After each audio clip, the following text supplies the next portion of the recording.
right. You know what I think is funny? I've been watching Highlander here recently, and like how watered down that is, and I'm Jeez. like, fuck, if this was on here today, they would actually show the beheadings. Can you The answer me one blood spurt- question? Yeah. Where the fuck does Duncan put the fucking sword when he puts it away? Does anyone know? No, no one knows. It's kind of like Optimus Prime's trailer, Ryan. Yeah, well, You know what? There's a magic dimension that holds Optimus Prime's trailer. actually, and yeah, every maybe immortal's- Duncan just has the Punisher's trench coat from when he was an angel. Oh my god. Welcome to The Pull Bag.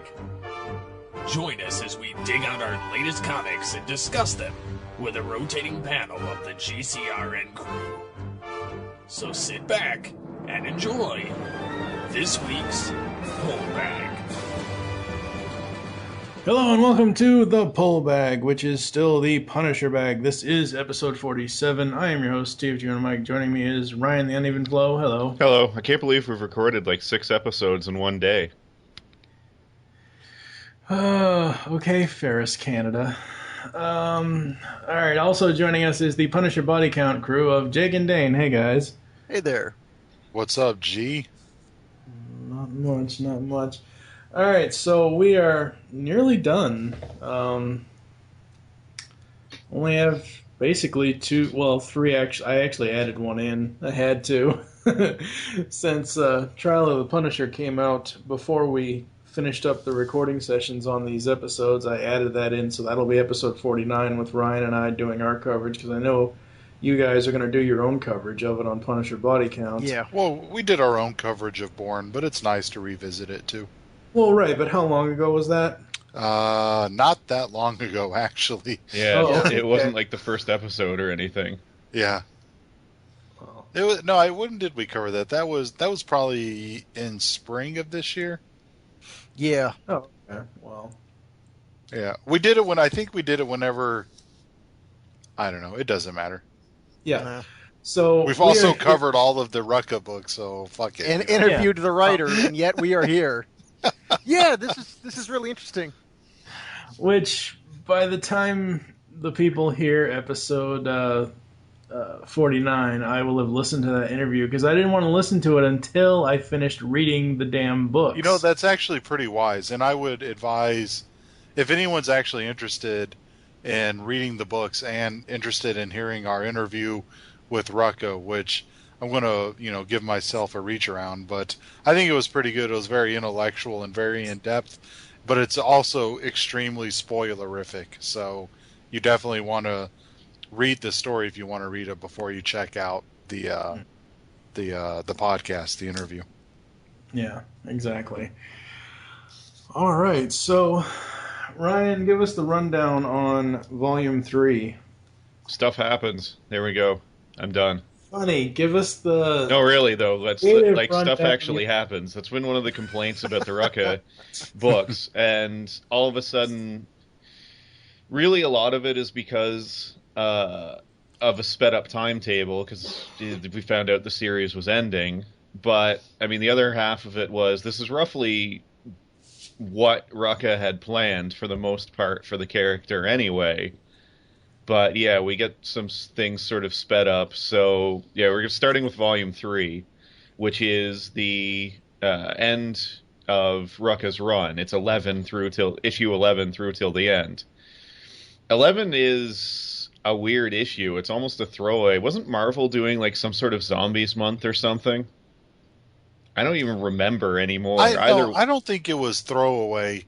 It wasn't, because we got more of the police point of view. It's just, I don't know. I mean, it might have tied in with the zombie theme that Marvel was doing, but at least in issue 11, which I guess would be the first issue in the trade, is that what's his name, Bolt? He has to come to account, because remember in the last trade that Ozzy told him that his secret rendezvous with the Punisher is over, and that he has to be on the level, basically, side of the law and not on the side of... Yeah, he's got to be on the level. So this is him coming to account but it's via, there's another weird, crazy shit thing going on in New York. And so he's being interviewed again by Internal Affairs or whatever. And then he decides to come clean with the events that happened in the very first issue, which is where his partner died. And he claimed to have killed all those capos, but in fact it was Punisher. So it's coming to account. And then we just happen to have this zombie guy. I can't remember the villain's name even anymore, and I'm looking through trying to find it now, but Yeah. he was a B-level guy that fought the Avengers like years ago. He is actually an existing villain.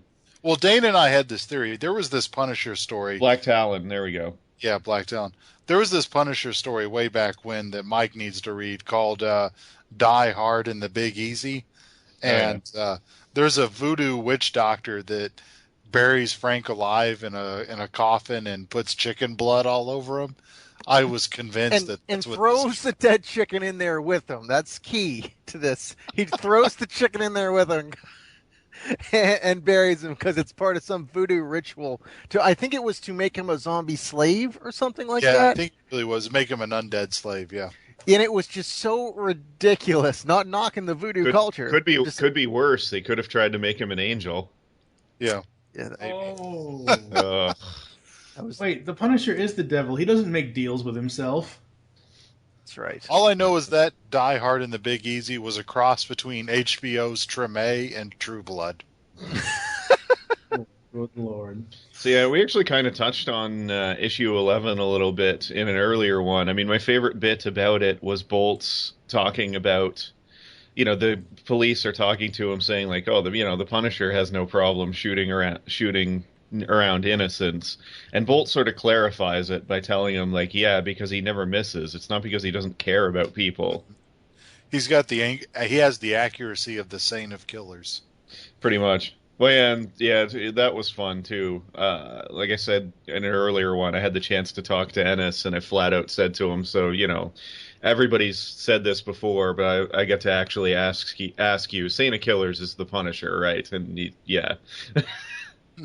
Absolutely. I mean, yeah, that was his trial run of writing for Frank Castle, and I think everybody knew that. But anyway. And, well, Ryan, to follow up on what you said, what you and Jake were talking about, I feel that these issues, I mean, the whole run, really, but these issues really start zeroing in on what Greg Rucka believes it takes to be the Punisher. And one of the prerequisites is that if you're going to be this kind of unstoppable vigilante, then even in the middle of Times Square, where you get such a population density, in a zombie invasion, you're not allowed to kill one innocent. You're not allowed to nick one child. And that's definitely shown here. They make reference to it.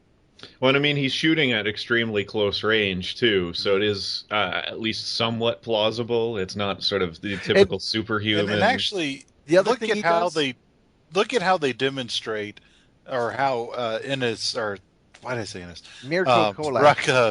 Rucka demonstrates how great of a shot is, even in this medium. Like, he shows Frank just hit like 4 zombies in a row on panel, just boom, boom, boom, right in the temples, right between the eyes.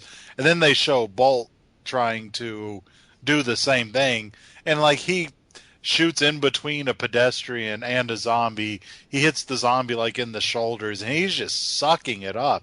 And it's really surprising how well he got that point across in this medium. You know what I'm saying? Something like that would be better in a movie, but really drove it home in this static medium. Yeah. I mean, Bolt looks like, I hate to say this, but he doesn't look like a detective. He looks like a rookie cop. Well, it's more or less what he is. I think that's the point of his character. He rose because of the incident at the school, and it's made clear that that's one of the things. That's why he's kind of the... he's the cop du jour, the young rookie who's looking great. And the reason he looks great is because, he has help, or had help. Right place, and right they time. even admit it on panel because, he's being, for this whole zombie incident, he's being interrogated by Internal Affairs, and they're ready to, the guy who's investigating wants to, throw him away and lock him up and throw away the key. for lying about the school shooting incident. But the upper brass is like, dude, this guy's a superstar. He's getting good press. He's like a local hero. Let me delete this interrogation and give him his badge back. That's Yeah. he's golden. And you mentioned, well, not you, sorry, your partner mentioned your bolt to your new. Mentioned that this whole run sort of encapsulates Rucka's idea of what it takes to be this person. Yeah. Issue 12 is where Frank speaks the most, more than he has in a long time. I think really in any comic. It's been a while since he spoke out loud that much, and he gets his "the dead can't be distracted" speech to Rachel in that issue. And it's also, I mean, in terms of, people pick on this run because not a lot happens a lot of the time, which is a fair criticism, but man, a ton happens in that issue, and we get, the knockdown drag-out fight between him and Rachel, which is actually really well done. Yeah, it is the exact moment where Frank keeps telling Rachel to put on the glasses, and she refuses to put on the glasses, so they continue to fight. Actually, you know what it's really like? And this might be a little too deep, but think about Frank and Rachel as being either drug addicts or alcoholics, right? Frank has already hit bottom. He already knows what it means to live the life that, he wants to live. And that's taken him, years of character development and this sort of thing. Whereas this might as well be, Rachel, I took my husband's name, Alves, like year one. I mean, that might as well be the title of this run. So she hasn't hit bottom. She doesn't know what it means to be on mission 24 hours a day, 7 days a week. And she's really grappling with it. And I think there's a lot of culture shock, coming along with this new lifestyle that, comes to a head. And then I don't know if Frank's a particularly patient guy.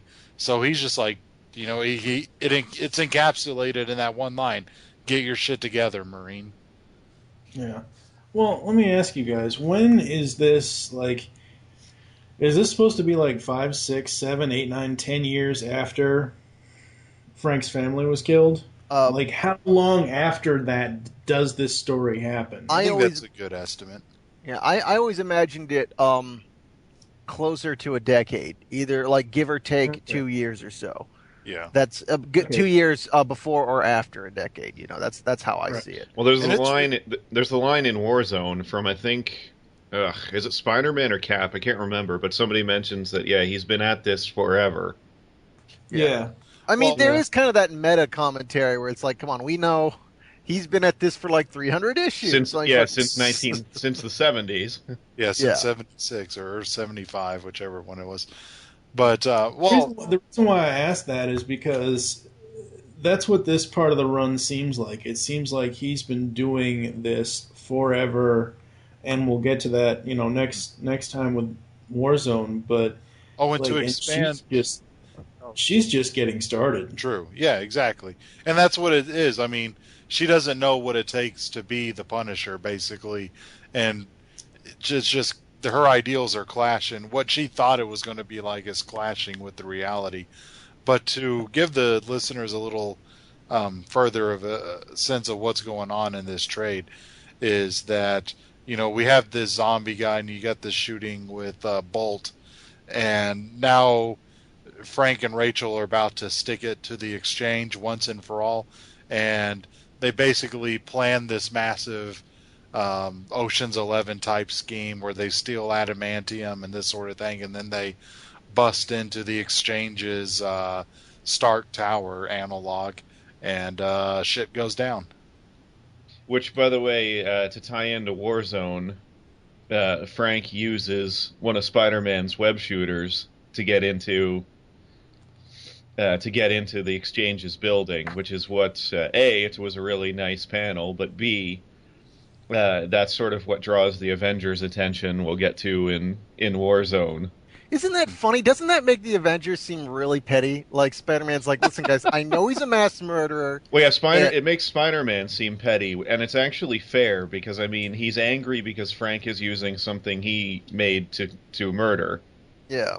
which No, he but- is dead set against. Actually, not only does he use Spider-Man's web shooters, but he uses Doc Ock's adamantium arm to make bullets. So that's like a twofer. But You know, do you like really it's- think Doc Ock would be really upset? No, with but that? Spider-Man's upset that he's using his archenemy's technology to kill. And as a lure, too, because he uses it to, get Rachel into the building. But my question is, if Frank Castle just used like a rappel line, or he just swung in there like Tarzan, would Spider-Man have even gotten involved? But now because he used Probably not. Spider-Man's webbing, he's Right. like, this maniac, he's gone too far. I have that shit that's pretty patented. much it. Yeah, you nailed it, Dane. So I mean, the heck with format for a bit here. Just going forward then, and expanding on things. I mean, in the end, they get into the Exchange's main building Christ, and we really start offing their leadership. And what ends up happening is the other leader, the male of the crew. You're talking about was- Poulsen? Yeah, Poulsen watches as basically the woman he's in love with gets her throat, The Baroness. gets worked over from Rachel. Yeah. For the record, the people we're talking about, Stephanie Gerrard, she Yeah. used to work for AIM, and Chris Poulsen used to work for S.H.I.E.L.D., and together they made the exchange. They're the main two that Rachel wants to off. Yes. Right. Because they're responsible for killing her family Yes. on her wedding day. Sorta. It's sort of like on a corporate level, like if mobile Exxon like poisons your well, is it really the CEO's fault, or is it that manager's fault that wasn't looking at EPA regulations? Because they even say like, "Yo, that wasn't me. That was one of our grunts." But you could have walked away from this. I always felt like that was a very interesting thing because they probably, they're not super sorry about it, but technically they are right. They weren't mind controlling one of their grunts. That guy just made a bad move. Well, But it's I not guess like it's they- a chicken or the egg situation. They also didn't cut them loose, basically, when it happened either. They didn't, No. Or give condemn it. Alps a shitload of money to go away quietly. And then, No. of course, the other issue is to somebody like Frank, that doesn't matter that it was just one guy and he wasn't necessarily acting on their orders. No, and in the end, they created the environment for this kind of violence. So yes, they are ultimately culpable. But I did think that was a pretty interesting idea. It's sort of the banality of evil situation. Like, these people were not mustache twirling, going like, "I hate weddings." No, they honestly didn't have any direct. That would have been outstanding. Somebody needs to write that. That would have been 5 stars. So we- put, We'd have the Criterion version of this already out. I for may Marvel. give this 5 stars already, but if they had had that, I would give it a 10 out of 5. That would be Yeah. amazing. So I mean, Poulsen, Mike would have been like, "Welcome to the pool bag, which has become the Punisher bag," and everybody would just be like, "Brr, 5 stars. Move on next episode." 100 stars, best issue ever. So yeah, Poulsen sees Gerard killed and just kind of goes nuts and calls the police in, and then starts, he calls the police in, says the Punisher is murdering civilians, and then he starts killing civilians and police. Which when was they genius. That Yeah, was it's actually pretty smart. That was really smart. What I love about this trade is some of the art in this is amazing. I mean, Marco. most of it is, but like just the way that certain angles are taken, the way that certain things look. As far as the story goes, though, I mean, that was a really, really screwed up, great way to basically turn the tails on the Punisher. Yeah, and in the end, I mean, it's dark and everything. Frank ends up killing Poulsen, but nobody else can see it because they're surrounded with tear gas and everybody's in masks, and so everyone's just sort of moving around. But I mean, Frank's able to single him out, and in the end, Rachel shoots what she thinks is Poulsen coming for her, but unfortunately, she shoots and kills Detective Bolt.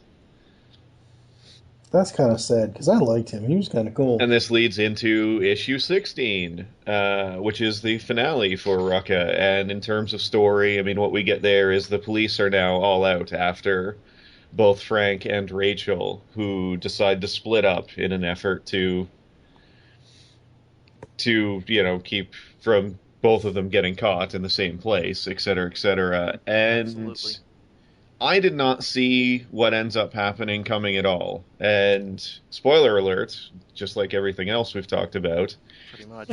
Rachel attempts to give herself up, feeling guilty that she killed Bolt. And a couple of things happen here. One, my favorite line from Frank, as Rachel is sort of pouring her soul out and essentially tells Frank that he needs to kill her because she's a murderer. And that's what he does. And, as she's pouring her soul out, she has the line, I thought I could be like you, be precise and cold and dead and pure, but no one can be like you. And I love Frank's line of self-awareness when he just says, Rachel, no one should be like me. Yeah, that was awesome. He knows what he is and where he is. Oh, sorry, go ahead. No. I just want to say I felt like that was on a written level. That was a very nice turn to the whole analysis of Frank Castle, because really this whole point up to this point, anytime anyone ever talks about Frank Castle, like especially with Paulson, this is a really minor, but I really loved when they're setting up that whole trap with Doc Ock's arm and they're going to sell it back to them, and Paulson and Gerard, the woman in charge, says like, yeah, we'll do this. I mean, we'll follow their quote unquote trap. This will be perfect for us to kill them. And Paulson just straight up says, no, I don't think you really get who you're dealing with here. You cannot play on Frank's level. You're going to get screwed. Please do not do this. You do not know who you're messing with. And every time they talk about Frank, it's on that level. You cannot be as alpha male or alpha person in general as Frank. But then finally, Greg Rucka says, but would you really want to be? And that's what I really enjoyed about all this. Think of it's not just what he has, but it's also what he's given up to this point as well that makes him the Punisher. And I think sometimes he has no life. And I mean, it's weird to see on your boards and other places people saying that they don't like that Ennis and co. since then have removed the Punisher being a hero. He's really not a hero. I mean, he has no life outside of murder and the absolute worst that society has to offer. Yeah. His life is terrible. Yeah. The Punisher works, and the reason why some people would consider him a hero is because mostly Punisher fans, but people in general want to see justice. When someone has done wrong, they want to see justice done. And unfortunately, at least in most first world countries, including Canada, I'm not trying to be, here we go. Yeah, but like in the American system, the Constitution and laws are made to protect the criminal. As weird as that sounds, I mean, we think it's important to have rights and this sort of thing because it's better to let a guilty person go than to put an innocent person away. I mean, that's what our justice system is based on. But sometimes when the person who is clearly guilty, like it's an open and shut case, gets off on a technicality or is above the law because they have money or influence or whatever, people have this, urge to see, extrajudicial justice done. And I think that's what resonates with people who are fans of the Punisher, that he's going to do what the law is inadequate to do because the law is designed to protect criminals in its most pure form. Yeah, and I'm not sure if that's heroism. And I mean, his reasons for doing it, we've talked about this a couple times. His reasons for doing this it varies from writer to writer, but it's rarely because he wants to help people. He's just not a cuddly, happy character. No, not at all. Yeah, well, I mean, no, it's absolutely right. Despite what his merchandising might lead you to believe. Well, Dane and I were actually discussing an issue back in July where Frank, rescues this little hip-hop kid who's burning flags. Oh, Frank rescues him, but it wasn't like it was his primary intention. And Frank kept giving him these lectures about going to college and making something of his life. But then when Frank has a pile of cash that he could give to this poor kid so that way he can make something of his life, like he throws it at guys to keep them distracted so they can blow up in a meth lab. He didn't keep a single wad of that cash. Yeah, I remember that. It's, in anything, even the guys who write Frank as more a version of his earlier self, of the 80s sort of style, he's still not heroic. I mean, the Nightmare trade or series kind of brought Frank back to his 80s version in a lot of ways. But he still does nothing in that to really help people. He sees a case that's like him and decides, well, everybody has to die. There was goodness, I think it was a short Chuck Dixon comic in those back to school anthologies that came out, and it was really interesting. Jake, I'll be surprised if you can even remember it, but it was about, and not in an offensive way. I just mean like it was a while ago, but it was it was basically this guy that looked like Alan Moore, and he controlled this whole sewer tribe of people. Oh no, I totally remember that. I remember that as well. Yeah, and and the big thing was that eventually Frank was in there. I think he took a wrong turn in Albuquerque or something, but they try and make him have some kind of sewer fight with their big sack of meat, and the big sack of meat dies. And then the Alan Moore guy loses his power, and he gets overthrown. People goes like, but we're still in a real shitty situation. Yeah, like they want him nightmare. to be, and they want him to be the leader. Yeah, they want him to be king, and Frank just goes, nope, and he just walks off. Like, these people are still living, like, basically in Jurassic Park without the dinosaurs, and no one cares. Yeah. So, where were we again? Oh, right, back to the end. We're basically just discussing all the classic examples of how Frank is not a hero. And actually, that does tie into this, because what he does...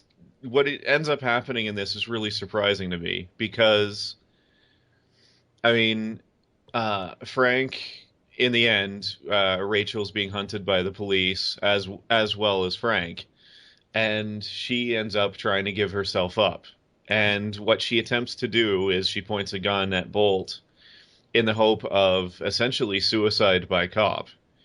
What she doesn't know is that Frank's well aware of all this and takes out all of the snipers and has removed the firing pins from her gun. Mm-hmm. And so he leaves her to sort of live with it, which is surprising for him. Yeah. I mean, traditionally, there's a lot of me, and I mean, Rucka talked about this in interviews, that expected that he would kill Rachel. I was positive he was going to kill her. Yeah, I expected it as well, too, because that's what he does, especially lately. I thought it would be more like the comic book answer to that problem. Like, oh man, will he or won't he kill that person? And that person just goes like, you know what, screw you, and they just impale themselves. I honestly thought that's what she tried to do. Yeah, absolutely. I honestly thought, oh, this is the direction we're going. Instead of making the main character make a choice, the side characters are going to do it for them, and that's a very comic book solution. And it's the surprising thing is the main character does make a choice, but it's the complete opposite of the choice he always makes. Yeah, and it was. For me, I thought it was going to go in a different direction, because it actually reminded me. I think it was. I know it was one of your all's group members. I think it was K.A. Stone, but I could be wrong. Mm-hmm. Someone asked us, do we think Frank could ever be in another relationship or have a love interest? And after reading this run, I almost thought that the two of them, he and Rachel, were going to go off, not necessarily go off and get married, but because of where they both come from, even though he's far deeper than she is, I thought they were going to end up together, honestly. See, I don't know. And then I was thrown for a loop at the end when he... Well, Frank's sort of speech, or her speech to Frank, and then him just saying, no one should be like me, kind of shows that he knows that there's nothing there.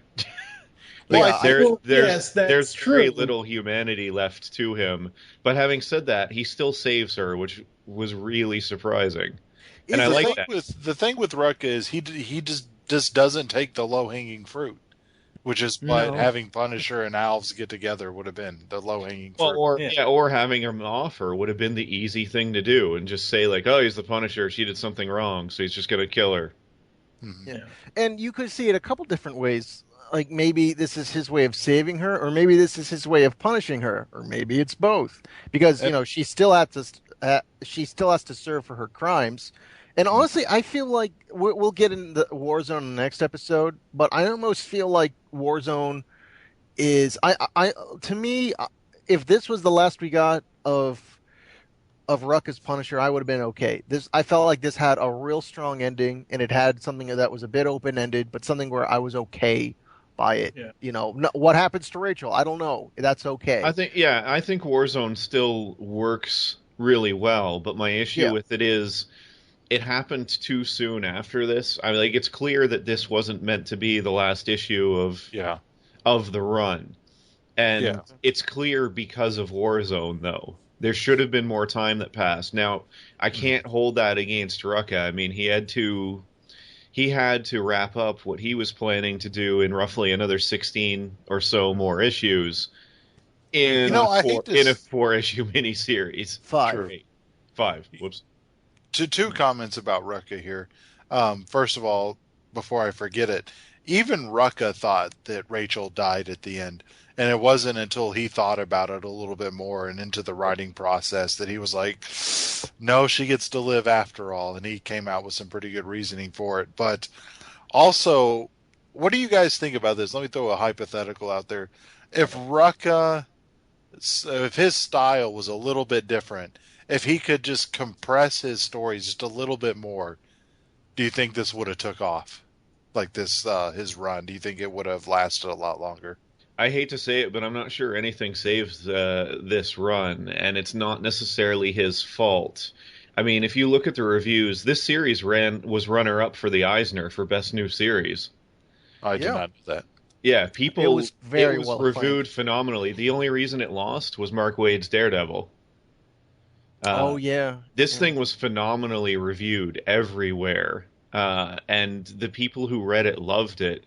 Just not enough people read it. Period. And it still does well enough on trades. It just didn't. You know what the main issue is? It's not suitable for the way the comic book market is right now. Maybe if it was just in another event or so.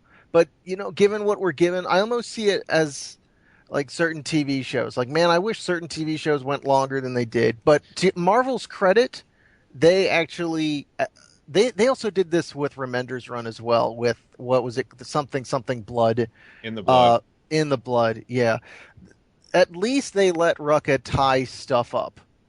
They didn't like throw in some pinch hitter at the end to like do some odd the end or anything like that. They actually did let Rucka put an end to Frank's story, especially with Warzone. Well, as much as I hate to say it too, this is a discussion maybe we should all get together about someday as to whether or not the character still works, because another sort of thing that's been forgotten about, you mentioned that the way Rucka writes isn't necessarily suited to the comics industry now. None of Rucka's series of the Punisher, like no individual issues really did all that well, so people didn't even really try it.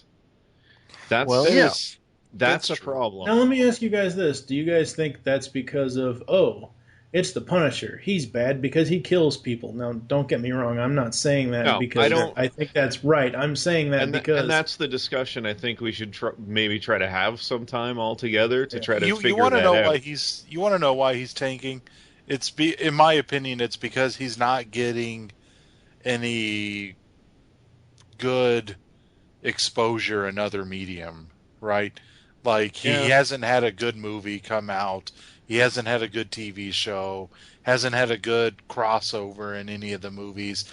Like, that's fair, but I mean, Wade's Daredevil survived quite some time. Although, Daredevil's a little different. I mean, he had a run that, a lot of people, if you talk about the best superheroes of all time, he has a run most people put on there.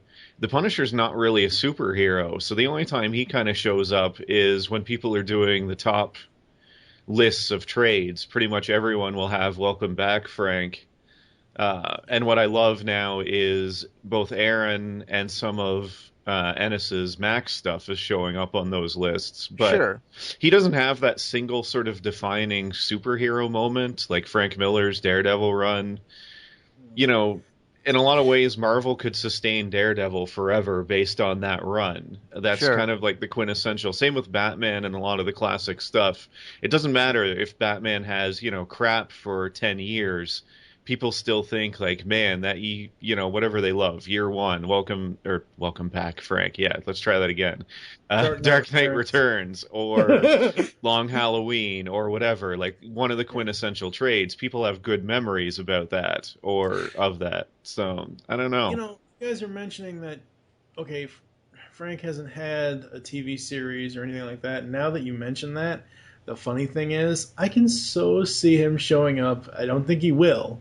But I would love to see him show up in Agents of S.H.I.E.L.D. and kill that entire team. I feel like that would be a season 4 type of thing where they just go like, who could we bring in that wouldn't mess up with trademark too much? Oh, this guy. All right. Yeah. Special guest star. Bring in the anti-hero. Bring in the mass murderer. Unfortunately, last I had heard from people closer to it, there's no chance of him appearing. And that's because of who sort of runs the show / the Marvel U. He's hurt badly by the fact that, Whedon's not a fan at all, which sucks. Oh man, that's too bad. But as far as this trade goes, as far as Volume 3, I really enjoyed it. I liked the story was amazing. The art was really good.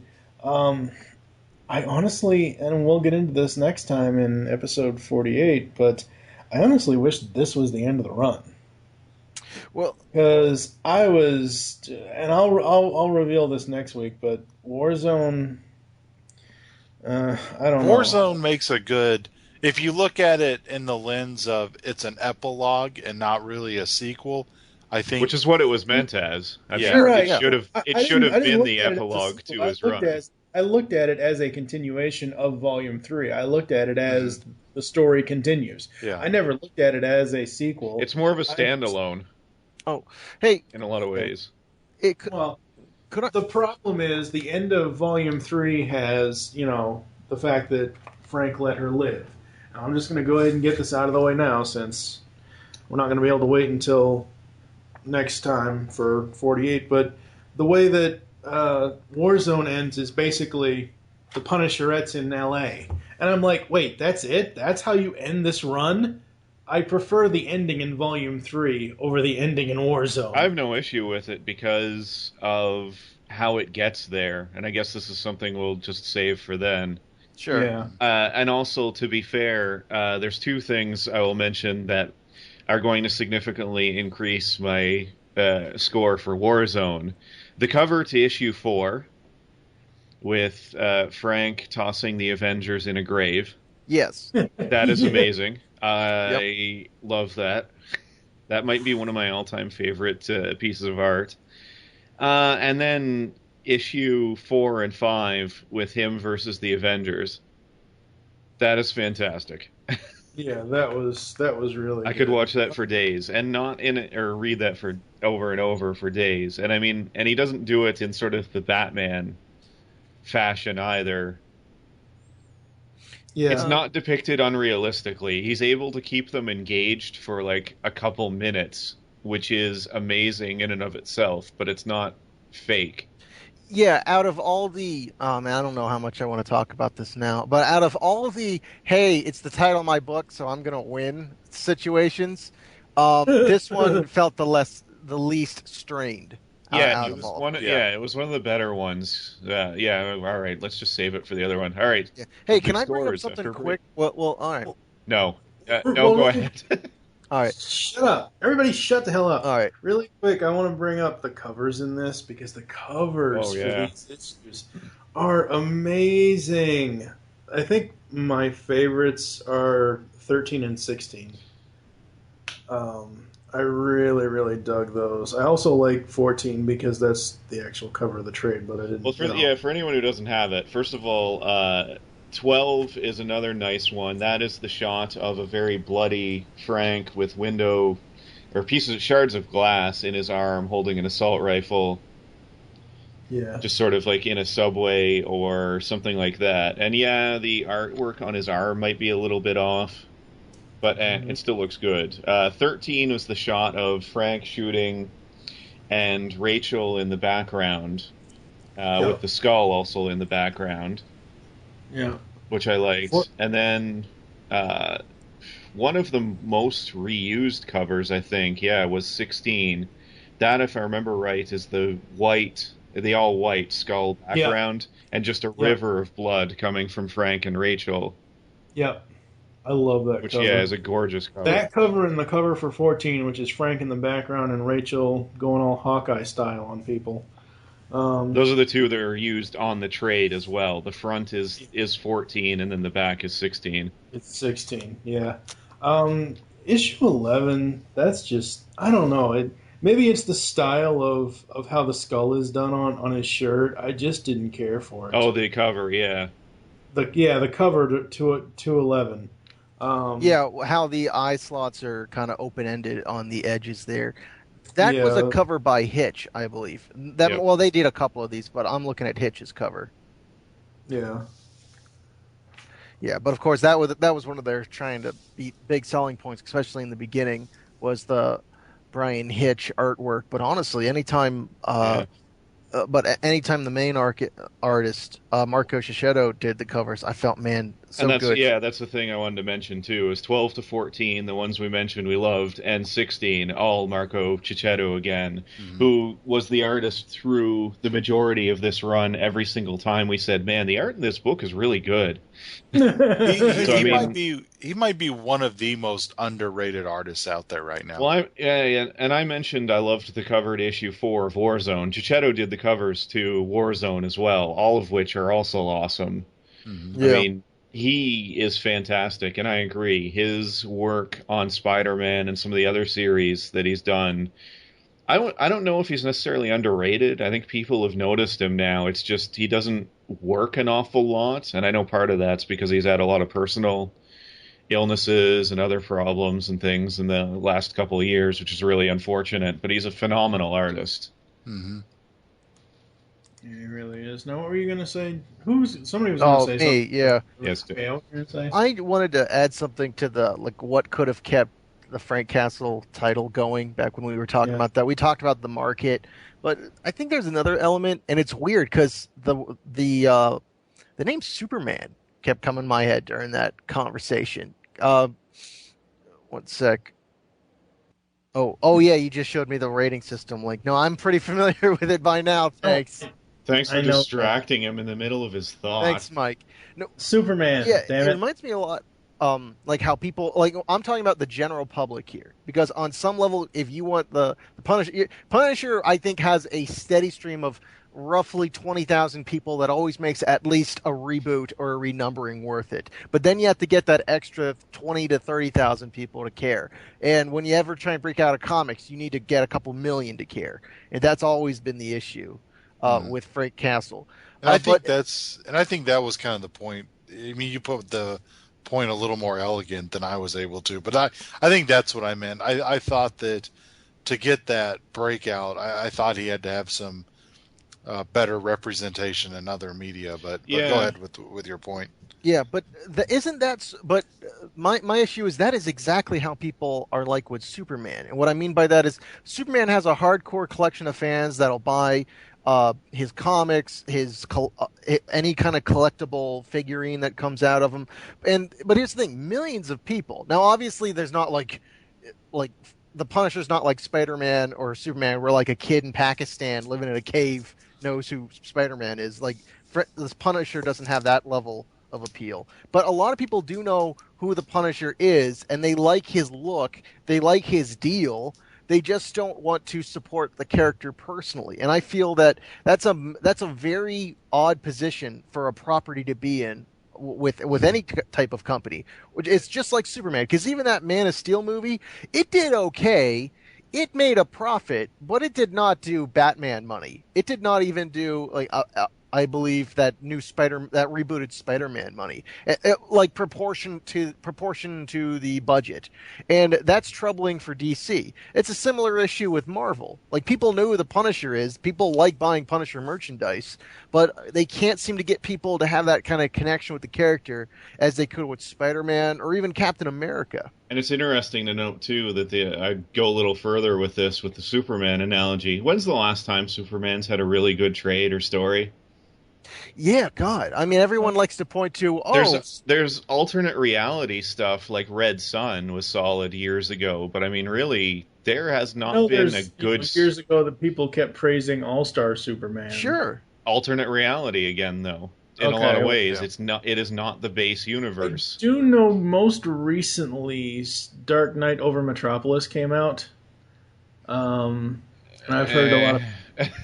Okay, well... I mean, out of, like, the DC New 52 stuff, and first of all, I mean, man, DC has lost, like, an awful lot of goodwill with some of those, but, I mean, it's just... I don't know, I haven't been reading a lot of the Superman stuff. I just don't read it. It hasn't been good. Well, it's not even that. I like the character, but I like him more so in, like, visual medium and not comics. I like it more like TV shows or movies or whatever else. And I don't know. Honestly, Batman's more popular. Yeah. He's a better character, but correct me if I'm wrong, Punisher, the majority of the money that Punisher makes, like as an intellectual property, is almost entirely of merch, right? Like 90, maybe 90-10 percentage wise. Yeah, and I mean, well, it's interesting because, I mean, these trades sell well. Rucka's stuff has actually sold quite well in trade, but, yeah, it's just... Because, I mean, I don't know what Superman has for merch, but, I mean, you can buy Punisher Skull Glock backstraps, you can buy, 10 million different Punisher baseball caps. At least here in Indianapolis, like, I can't really go out in public without seeing at least one person... anytime, a Punisher this is something. Yeah, this has been Halloween, of course. Well, sure. I wasn't at a single Halloween party this year where I didn't see the shirt or the skull. So, yeah, that's also true. I mean, that's interesting. I never thought to try to, like, compare the numbers. I realize, in terms of merchandise, Batman moves more than anyone else in DC. I'd expect Superman moves a lot, but I mean, people forget the Punisher moves a lot of merchandise, i.e. I'd be willing to bet Punisher moves more merchandise than any other Marvel character, hands down. I'd put that. I don't know about that anyone because... but the Avengers, and the Avengers, Marvel tends to lump in together numbers-wise. So it's not a fair assessment, but if you break it up, it'll be close. I mean, Wolverine, for all his popularity, doesn't sell a lot of shirts. It's because he doesn't have a logo. No. Not really. Deadpool, for all his popularity and the fact that he seems to be the anti-hero of choice right now, doesn't move an awful lot of merchandise, surprisingly. Yeah, there's entirely different ecosystems of cultural importance. There's like what people that read comic books like, and then there's people outside of comic books and what characters they connect to. Like those are very different worlds. And plus, you got to think in the fact of the marketing and the merchandising is what's going to appeal to kids. Spider-Man's going to appeal to kids. Iron Man may. But like when you start talking about merch and stuff like that. When you talk about Spider-Man, what does he sell a lot of? He gets, a good deal of T-shirts and maybe some kids' toys, and that's about it, right? But think of how many things you see with Punisher skulls on them. Yeah, that's true. I mean, you get shirts, obviously, beanies, hoodies, like I said, Glock backstraps. I'll say this too: knives, his appearances. Sorry. His appearances in video games are starting to help, too. I mean, he's in Lego Marvel's superheroes. Which I love. Yeah, I mean, it's a start, and that's the kind of thing you need to be, consistently popular comic book character. And so, I mean, hopefully it'll continue.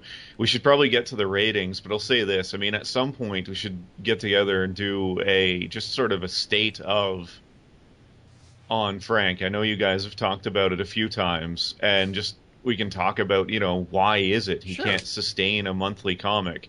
It's funny, too, because you think of a lot of the quote-unquote popular characters, or look at all the characters who have had movies made of them from Marvel or DC, and then look at how many of them sustain a consistent monthly comic. Ghost Rider never has a consistent comic.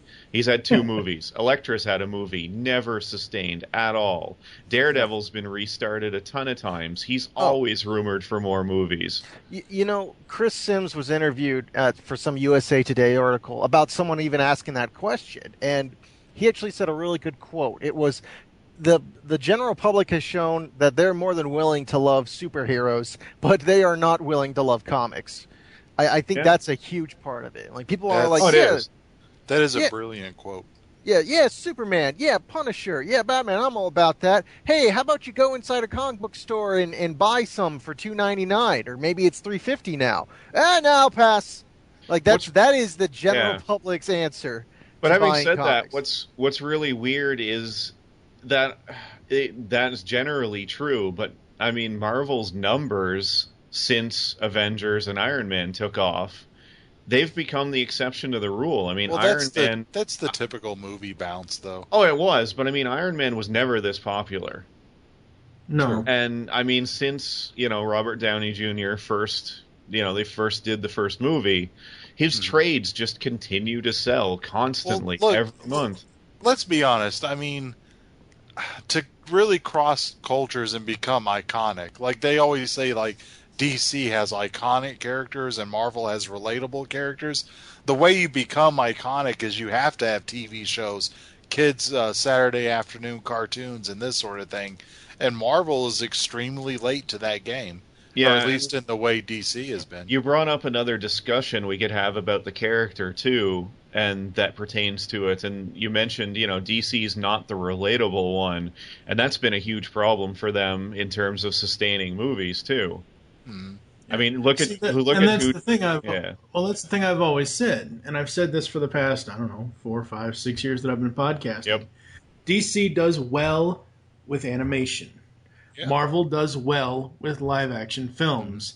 Neither of them do better if you flip-flop that, because they, like DC, since 1978, what are the 2 characters that have had the most movies? Batman and Superman. Yeah. But Superman all of a sudden is not sustainable, and a lot of that's relatability. And I'd also argue that Marvel's starting to get their shit together regarding animation and starting to take it more seriously. They are. I said starting. I'm not saying they're. Yeah, they're definitely not. They're nowhere close to DC's level, but they're getting closer rather than further away, as they were for a long time, when they refused to put money into it, when they refused to work on it. Well, Marvel thinks they're better, or they're too good for animation, so they're just like, whatever, we're just going to use this as a cash cow. Like, that Spider-Man and his Amazing Friends thing that came on Disney. I know I'm not the target demographic for that, that's fine, I've never seen anything on the Disney Channel, obviously I'm not, but I know that that was the most toyetic thing I'd ever seen in my life, where it's just like, we are here to do weird Teen Titans anime faces and sell toys. I came here to chew gum and sell Spider-Man toys. And I'm all out of gum. But the other issue with that, so they always think they're better than animation, so hell, let's just use this as a chance to whore out some toys. But then with DC, when they go into movies, their big issue is that they're almost apologizing for their own material. Like, I started really seeing, I mean, with Batman, they were a little bit more subtle about it. It's like, let's just make him a little bit more paramilitary. We don't bring a lot of attention to there's a giant bat symbol on his chest, and no one's going to miss the blue underwear on the gray tights thing. That's fine. People were able to overlook that shit. But then you go into Green Lantern, and they are almost like apologetic for how shitty this is. Yeah, Yeah. That is a complete other discussion we yeah. have to But- have yeah. because But I it have is, more. yeah, it is accurate. I mean, Mike and I have talked about this a ton of times, that DC's movie people have no interest in their comic people, and Did they even say Superman's name in Man of Steel? I heard they didn't. I heard like Lois Ooh. Lane tries to say it, and they go She up, up, tries up. to say it, yeah, and that's right. Wait, Yeah, they never actually say Superman. They consistently say Clark or Kent. and the interesting thing is, with all the changes to the Marvel characters, they never seem embarrassed to embrace the comic book stuff. I mean, No. we still see things like Bruce Banner turn into the Hulk and gamma Yeah. radiation and all this stuff that, you know what, if you really look at it, it's really dumb, but they don't care. They just say it and say, you know what, you're going to accept this or you won't, but either way, you know, you're going to be entertained. Going back, sorry to change No, gear. I just thought this, and I got to get out there before I forget. Going back to Marvel and the animation and everything, what was the number one thing that got people into Marvel comics, probably ever? It was the '90s X-Men cartoon. That is Yeah. proof Well, of concept Interesting. that yeah. Marvel can do animation well, and has a great impact on the comic book community. Because I'll be honest, the only reason why I got into comics was the '90s X-Men cartoon. Same thing for my wife. I agree with that. Yeah. I agree with that, and I would also. I don't care what anyone says, even though I know it bleeds color at times. I still love the '94 Spider-Man cartoon. That was one of the reasons why It was a good show, yeah. I Back love then- that cartoon as well. Yeah. Yeah, Batman the and Animated Series deserves a mention here, too, of course.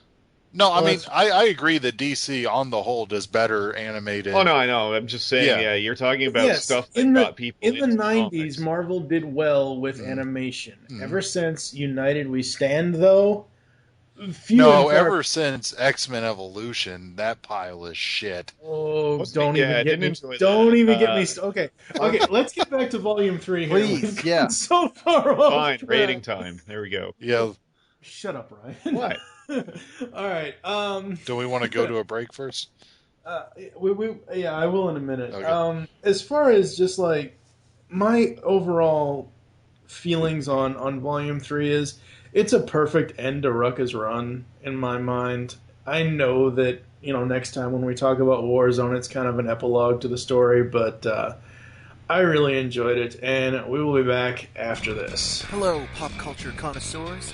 Do you gain a dark sense of peace when the guilty are punished by a violent vigilante?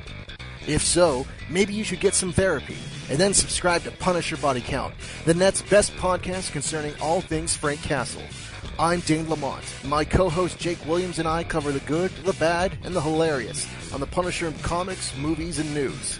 Do you like chummy co-host banter? We got that.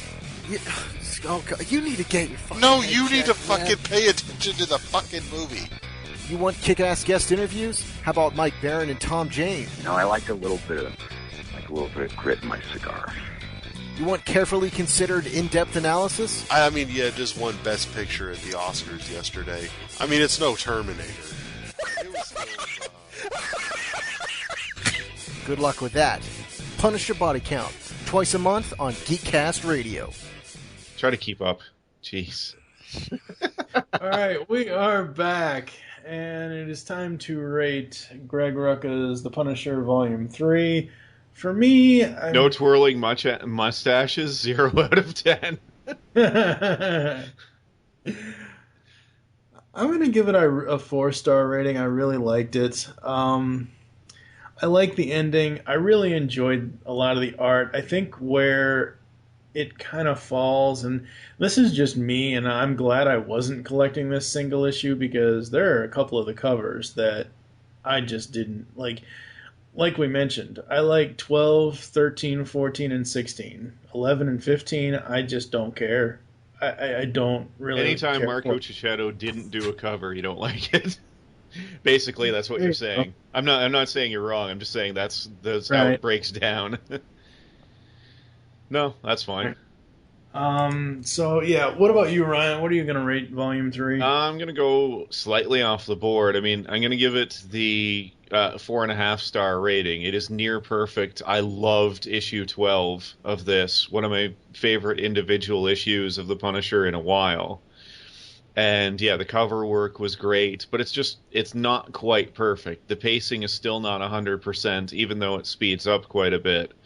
But having said that, just to sort of go off the board a bit, and if I'm evaluating this as an entire run, the sum, it's the whole is greater than the sum of its parts. Oh yeah. I actually would give, like, if I were able to put all three trades together, I would raise it up to a 5 as just absolutely near perfect. I mean, I realize 5 is perfect, but I'm just saying that to me, nothing would ever be perfect. But if you're going to have a 5-star rating, Yeah. What about you, Jake? What do you give Volume 3? I'm going to give it 4 stars as well. I think, again, it does kind of suffer from the pacing, and I almost think you have to read it twice to understand the nuance that Rucka was going on. And I probably would have given this a 3 had I rated it the very first time I read it and before I talked to Rucka. But now, after picking up more of the nuance and everything, I'm going to give it a 4. And I might have given it a 5 if it wasn't so layered like that, or if the pacing had a little bit better. So it's got like 1 or 2 minor problems that are easily overcome. But yeah, I still think it's really good. I think anyone who's interested in the character, is interested in police procedurals, or is a fan of Greg Rucka, I definitely think they need to pick up this entire run. Yeah. What about you, Dane? I'm going to give it a 4.5 because I just think it's a very strong end to a series that had a lot of potential to continue, but it didn't, so it got to end in a very cohesive manner. I feel like, given the context of its not necessarily troubled publication history, but they definitely knew it was going to end before its time. I felt like you could give these 3 trades to someone and they'd feel like, oh yeah, that's how they meant to do it. And that's a wonderful feeling when things like that happen. The other thing that I'll mention for the sake of a 4.5 rating is that we've talked about art and especially nuance in the story. One thing we didn't discuss in the main chunk of the episode is that Greg Rucka does not cheat with the amazing things that happen in the story. They actually do show the process that Frank goes through. Is everyone still there? yeah. Yeah. Oh, sorry. Yeah. I lost. Gee, I was just giving you room to talk. Oh no, there's a bit of static in the background, and it actually comforted me, like knowing that everyone's still there. Whenever the static goes out and everything's super clear, I get kind of paranoid. But anyway, my point is that I really enjoy this book, not only for the grand story that was able to finish, but also the nuance. Like, they actually show that Frank's a planner, and they're not afraid to show Frank planning. I mean, they don't take all day with it, but they actually do show that, look, he actually was taking out the firing pin when they were in that storage area. Yeah. They show... Yeah. We can get to it a bit more, too, with Warzone, because, I mean, Iron Man's helmet makes an appearance, and we find out why some of that stuff was in the background. Yes, Yeah. absolutely. And The other thing I want to bring up really quickly is something I didn't bring up in the body of the show, but I love how the other side characters of the Marvel Universe tie into this. Like the fact that Carly Cooper is dating Bolt, or on a date with Bolt. Nora Winters is a character. Nora Winters coming in as well. I really, really like that. I thought that was an interesting way. It felt like everything escalated in terms of tying him into the Marvel Universe, because then, of course, now, we're about to get into the Avengers tying into the Punisher, finally. Yeah. And that's a group of people who basically never interact with him. Yeah, pretty much. All right. Any other final thoughts, Jake and Dane? nope. Nope. All right. Well, that's going to do it for this episode of The Pullbag. Join us next time when we will be talking about The Punisher Warzone. For now, I am TFG and Mike with Ryan, the Uneven Flow. Right, me. Jacob Williams. Just Dane Lamont. I have nothing cool to add to my name. I like that there's like a pause as you two try to figure out who's going to go first. It's always awkward. Make your greatest escape into comics, and we will catch you next time. Holy. You just heard the latest episode of The Pullbag, GCRN's comic book review podcast. There are several ways to get in touch with us and leave feedback for the show. You can visit the website, geekcastradio.com, where you can comment on the episode and all of our different podcasts. You can rate our show on iTunes and be sure to leave us feedback. Call the voicemail line, 502-526-5821. Please remember to tell us the show you were leaving the message for and your name. Become a fan of us on Facebook by searching Geekcast Radio Network. You can send us an email, feedback@geekcastradio.com. Follow us on Twitter @GeekCastRadio. So until next time, unleash the geek in you.